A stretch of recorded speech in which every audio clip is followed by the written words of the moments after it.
This is a case you won't soon forget.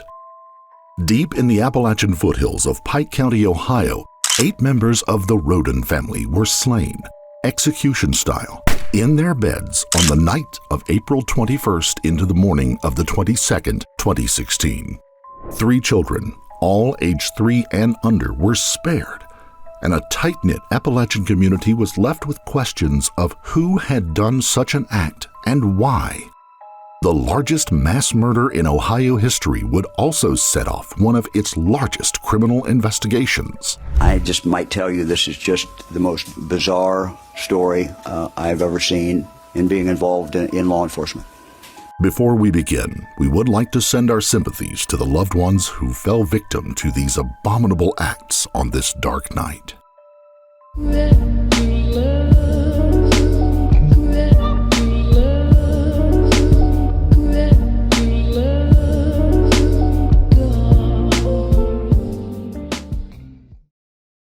The western edge of the Appalachian Mountains is home to Pike County, Ohio. Some 28,000 souls call the area home in a handful of small towns and among the valleys and hollows of the area. It can be a hard-scrabble place to live, with fully 24% of its population living at or below the poverty line. Opportunity is a rare resource, but it is balanced by a fierce independence. A frantic phone call to 911 on the morning of April the 22nd would lead authorities to the evil that had been done as the sister of one of the victims arrived at the property to feed the animals on the farm. There's blood all over the house. Okay. My brother-in-law's in bed during the I'll beat the hell out of him. She, Bobby Jo Manley, and her brother James then went into the house, discovering the horrors that had been done. Law enforcement officers and first responders flocked quickly to the scene and went into the cluster of 3 homes. The grisly discoveries they made showed that the attackers had achieved complete and total surprise on their victims. In the living room of the first house, they found the patriarch of the Rhoden clan, 40-year-old Christopher Rhoden Sr. Christopher had been shot 9 times from very close range and was the only one of the entire family to show even the slightest signs of defensive wounds. 5 of the shots were to the face and head, another 3 in his torso, and a single gunshot was in his arm, as if he had attempted to ward off the attack. Nearby lay the body of Gary Rhoden, aged 38, Christopher's cousin. The man had 2 gunshot wounds to the head from close range and a third close enough to leave a muzzle stamp on his temple. There was no sign of struggle from Gary, and it is thought he was asleep at the time the first shot was fired. In the next house, Chris's eldest son, Clarence Frankie Rhoden, and his fiancée, Hannah Hazel Gilley, were found murdered in their bed. Their 4-month-old child was found unharmed, laying between them, while their 3-year-old child was found asleep on the floor. Frankie had been shot 3 times in the head and face. Hannah Gilley had been shot through the eye and an additional 4 times. James Manley then rushed down to the 3rd home, that of his sister and Chris Rhoden Sr.'s ex-wife, Dana Rhoden, a home they shared with their 16-year-old son, Chris Jr., and daughter Hannah. Hannah, 19, had just given birth 4 days before to her 2nd child. Dana had been shot 5 times in the head, including point-blank shots through the temple and 1 upwards under the chin. In a nearby room, Chris Jr. was found with 2 fatal gunshots down through the top of his head. In the last room, Hannah Rhoden was found, dead from 2 gunshot wounds to the head. The newborn baby was unharmed and still attempting to suckle at the mother's breast. Her 2-year-old daughter Sophia was staying with its father and the family while Hannah recovered from the birth, and so she had been spared this night of horrors. As police and first responders swarmed over the scene, the area was cordoned off and the members of the local community began to gather to offer support and to share in the shock of the discoveries. As news spread about the killings, a man from the crowd, Donald Stone, a cousin of Chris Rhoden Sr., began to worry about another member of the Rhoden clan who lived a few miles further down the road. He quickly called Kenneth Rhoden, age 44, and no one answered. Stone and two friends quickly drove down to Kenneth's small home and found that man had not been spared the grisly fate of the other members of the family. He lay dead in the house, a single gunshot wound through his eye, fired from close range. When you walked up to the residence, did you notice, was the door unlocked? Yes. Okay. So you walked into the residence together and you said Luke was there first, but then you, and then what happened? And then we walked in. We walked into supposedly the living room, and I noticed to the right, I didn't see him in there nowhere, so I seen a stairway to the right, and I walked up the stairway, and that's where I found him up there in his bed. And when you say you found him, who did you find? I found Kenny. Can you tell us what condition you found him in? He had blood all over his eyes. And where was he located? In his bed. Okay. Did you believe him to be dead or alive at that time? He was dead. There were now 8 dead, all members of the same extended family, and there was a disturbing lack of evidence as to who had committed the massacre. No shell casings were found. There were no reports of any gunshots. 2 pit bulls that lived at one of the trailers didn't even start barking that night, and that particular pair of dogs had a reputation for being hostile to anyone they did not know. In addition, not a single cell phone was found among the victims. There were no other signs of theft, and so the missing phones had to in some way be a removal of possible evidence by the perpetrators. The sheer number of deaths without any signs of the victims being alerted pointed to multiple assailants rather than a single suspect. But who could have done it? Forensic experts from the County Sheriff's Department and the Ohio Bureau of Criminal Investigation scoured the scene for any evidence they could find. Police sought out witnesses and tips, racing to outpace rumor and the code of the hills that might keep some people silent. Families in the community attempted to cope with the loss of so many lives as they buried their loved ones in the deep, dark hills of Appalachian, Ohio. The Rhoden patriarch, Chris Sr., and his brother, Kenneth, had a reputation for being on the wrong side of the law.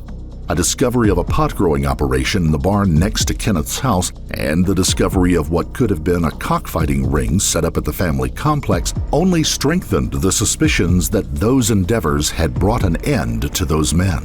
Rumors swirled about the community that the Rhodens had been involved with a Mexican drug cartel and that had led to their demise. Killings like these had been the hallmark of those organizations, but never in areas as far north as Ohio. 2 recent busts in pot-growing operations in Pike County had shown tenuous links to the Mexican drug cartels, so the smaller operation of the Rhodens could conceivably have been part of the bigger picture.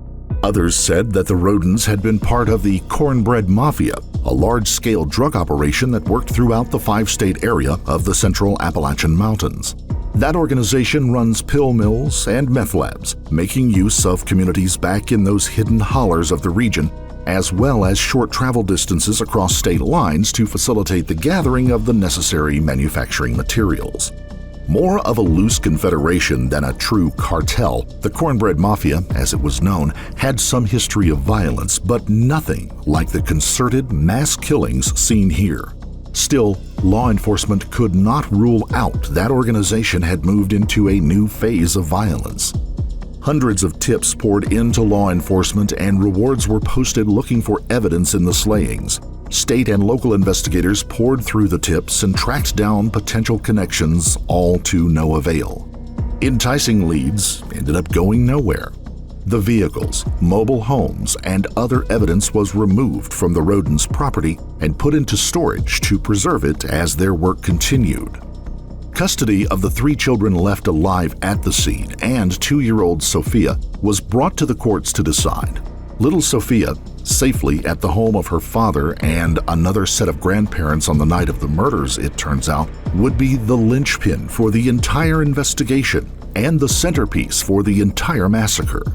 Investigators had no way of knowing at the time that what looked like an organized crime hit was actually a vendetta between two families that played out over the custody of that small child. Billy Wagner and Chris Rhoden Sr. had history together, there was no doubt about that. They didn't live that far apart, and both were from a more rough and tumble part of the community. The possibility that they had sometimes been partners in crime and possibly competitors in it was common knowledge of that part of local lore. Billy's son Jake and Chris's daughter Hannah Rhoden had dated from the time she was 13 until a year or so before the killing, and they shared the daughter, Sophia. Outwardly, Billy Wagner shared nothing but praise and friendship about Chris, particularly in an interview with the Ohio BCI. Me and him, you know, our plan was going to buy a car on the beach and just sit there and, you know, get drunk, sit on the beach and, you know, play with the strippers.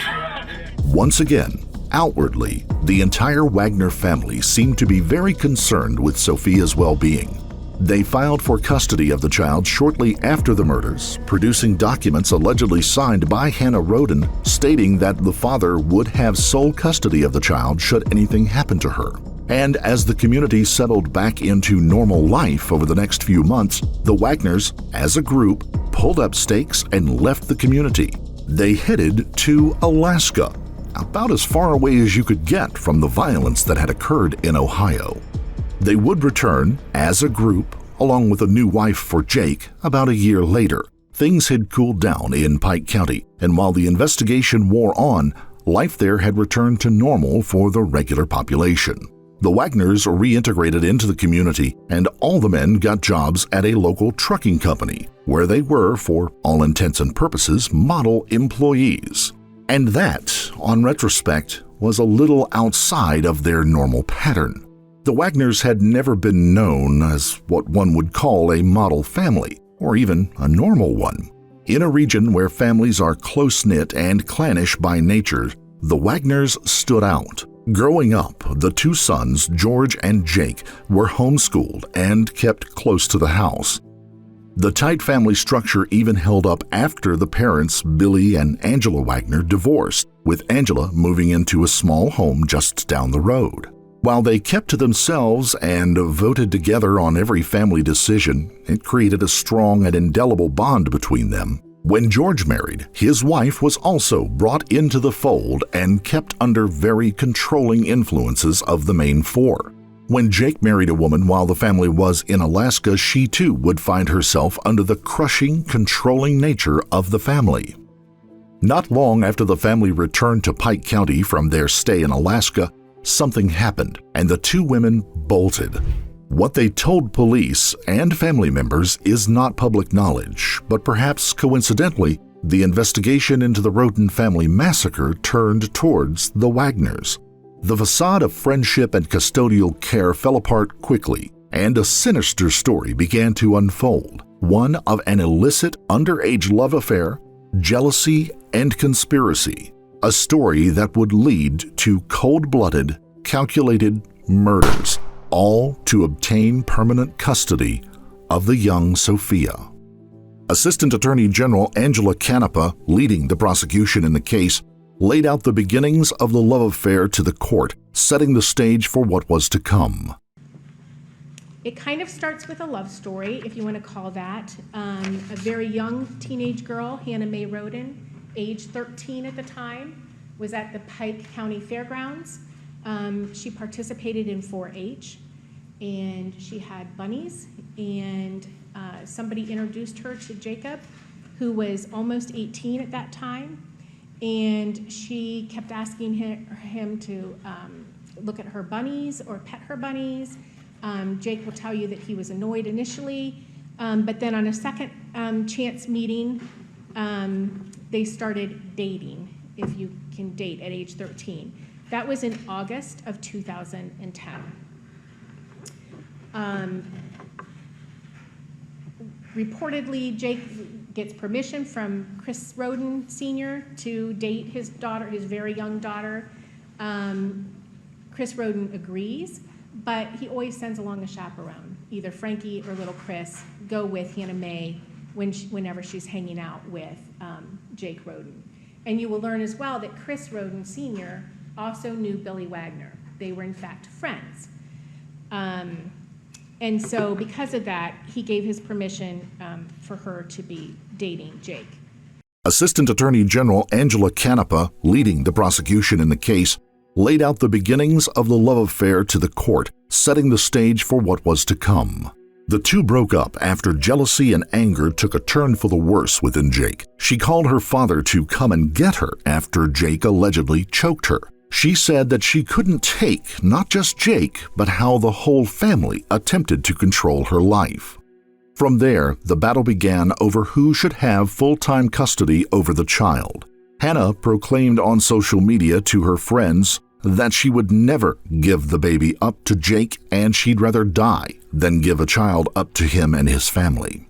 What she did not know was that the messages were being monitored as Jake and his mother, Angela Wagner, had hacked into her Facebook account. A seemingly private statement to her friends may well have set the families on a direct path that would lead to her death and those of 7 of her loved ones. Jake had already made statements saying that he didn't like the people Hannah was seeing and who their child was being exposed to. It was during this time that Hannah began dating a man named Charlie Gilley, the brother of her sister-in-law, Hannah Gilley. The short-lived relationship would result in another pregnancy for young Hannah Rhoden. The birth of that child didn't just further push Jake over the edge, but it also provided the Wagner family with an opportunity to enact a plan they had been working on for some time. 4 months prior to the birth of the child, Jake and his family had gathered around a table in their home to entertain a plan devised by Billy Wagner to remove Hannah, not just from the picture alone, but to remove anyone else who might have a claim to Jake and Hannah's child, Sophia. The possibility that other scores between the two families were going to get settled as well cannot be ruled out. The Wagners voted on it, as they often did with many life decisions that would affect the group. There were killings to be done, and afterwards they would file legal motions for the custody of Jake's daughter. No one would be left to stand in their way, and there would be no challenges to follow. What happened next was months of planning, purchasing, and preparing to do the deeds. The Wagners knew they had to cover their tracks and be discreet in every phase of the plan if they were to get away with their skullduggery as they intended. They needed to be thorough in the killings. They needed to be quiet in the planning. They needed to leave no evidence behind, and they needed to make sure no one would be alerted to the killings as they were happening.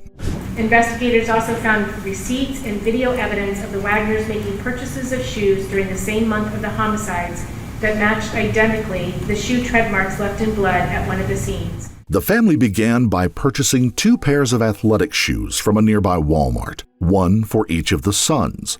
The shoes were not the size worn by the children. The shoes were not used and instead were intended to be worn on the night of the murder. The shoes were different sizes than the young men normally wore and of styles they would not normally have chosen.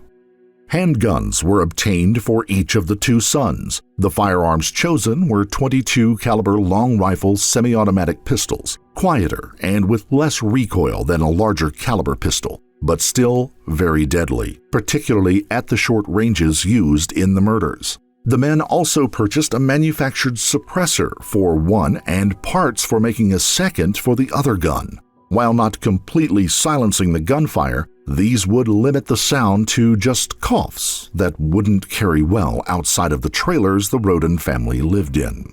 In addition, they purchased brass catchers, pouches which are slung on the pistols to catch ejected shells after each shot were purchased and mounted on the guns.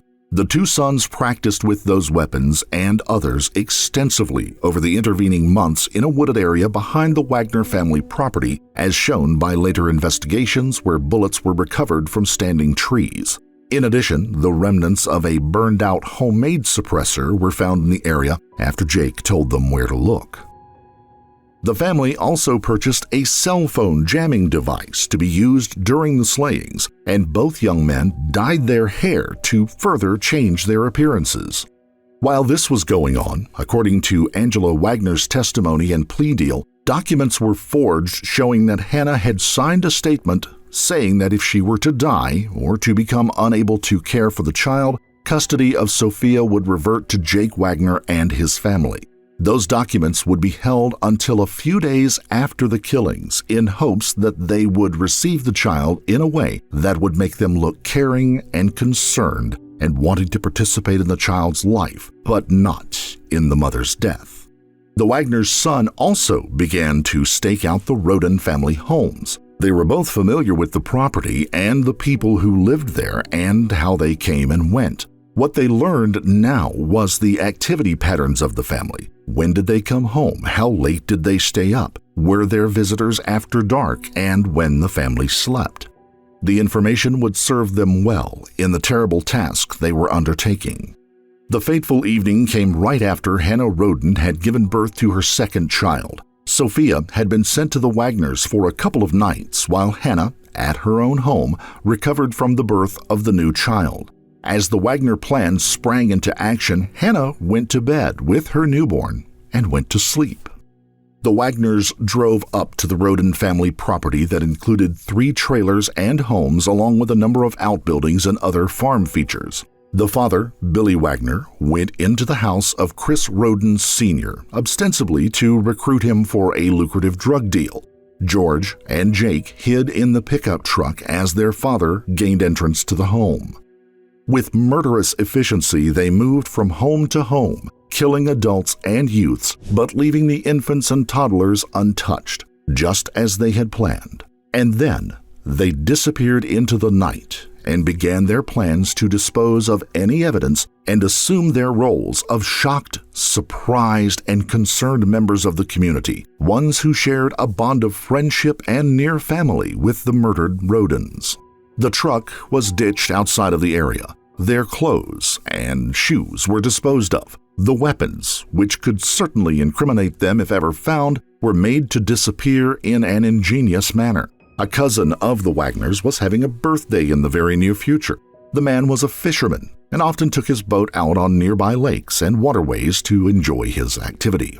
The Wagners took the guns, shell casings, and suppressor remnants and placed them in gallon buckets strung on long lengths of rope. They then poured wet cement into the buckets and let them dry, sealing the evidence of their deadly deeds. And they turned them into boat anchors as gifts to the cousin. Those anchors were later taken out to a local lake, and their lines were cut, sending the evidence to the muddy bottom. They would have remained there, unknown and lost, had things not taken the turn that they did. The 4 publicly maintained the image throughout their move to Alaska and again back to Ohio, but cracks began to appear in the facade. Perhaps the 2 women who left the family gave information. Perhaps someone at work overheard a conversation. But whatever it was, local and state law enforcement began putting together the pieces. Soon, listening devices were hidden in the work trucks used by the Wagners, and a wiretap was begun as well. The Wagners were questioned as to their relationships with the Rhodens, then brought in, and finally charged with the murders and the other crimes dealing with that night. We promised that the day would come when arrests would be made in the Pike County massacres. Today is that day. George Billy Wagner III, his wife Angela Wagner, and their sons, George Wagner IV and Edward Jake Wagner. After an extensive, thorough joint investigation by the Attorney General's Office, the Bureau of Criminal Investigation, as well as our Special Prosecution Section, and Pike County Sheriff Charles Reeder's office, these 4 individuals are now in custody for allegedly committing this heartless, ruthless, cold-blooded murder. I'd only been sheriff of Pike County less than a year before April 22nd of 2016. And that day changed a lot of our lives, including mine. The images of the houses, the bodies, the scenes, I can never erase them. Even 20 years of law enforcement experience cannot prepare you fully for a day like that day. Every single day since that day we have worked as a team to figure out who did this in Pike County, where I have spent my entire life. We have obsessively focused on solving this case. We've been patient when it was painful to be, running down every lead, no matter how small. But it all has brought us to this day. Today we have the answer. Members of one family conspired, planned, carried out, and then allegedly covered up their violent act to wipe out members of another family. They did this quickly, coldly, calmly, and very carefully, but not carefully enough. Sitting in jail, proclaiming their innocence, the specter of COVID-19 dropped onto the world, and the family found themselves incarcerated, separated, and awaiting trial for nearly 2 years. 2 years that proved to be too much for Jake. Jake Wagner cracked under the weight of the silence and admitted to all 23 charges that had been levied against him. He cut a plea deal with the state in exchange for the death penalty not being used against him or his family. He would tell everything. He said that he personally pulled the trigger on 5 of the killings, leaving the other 3 deaths to weigh on the shoulders of his father and brother. He also testified that his mother did not have a hand in the actual killings, but that she had stayed home that night. He did, however, implicate her in the conspiracy, the cover-up, and the forgery of the custody documents. With his plea deal, Jake will serve 8 concurrent life sentences for his crimes with no chance at parole. Angela will serve a 30-year sentence for her role. Both Billy and George are undergoing trials for these crimes at the time of this story. Both have refused to admit their guilt.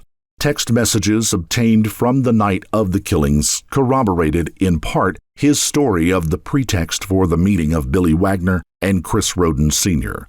The weapons, hidden in the cement anchors, were recovered and broken from their molds. Bullets matching those recovered from the bodies were found in random trees on the back portion of the Wagner's property, along with the remnants of the burned-out homemade suppressor, like those found with the recovered weapons.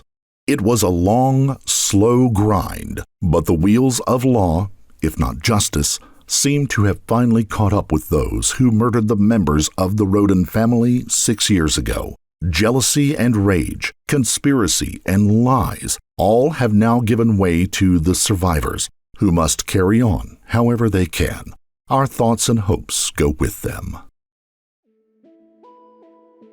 If you found this story compelling, don't forget to like the video, comment down below with your take, and subscribe to the channel.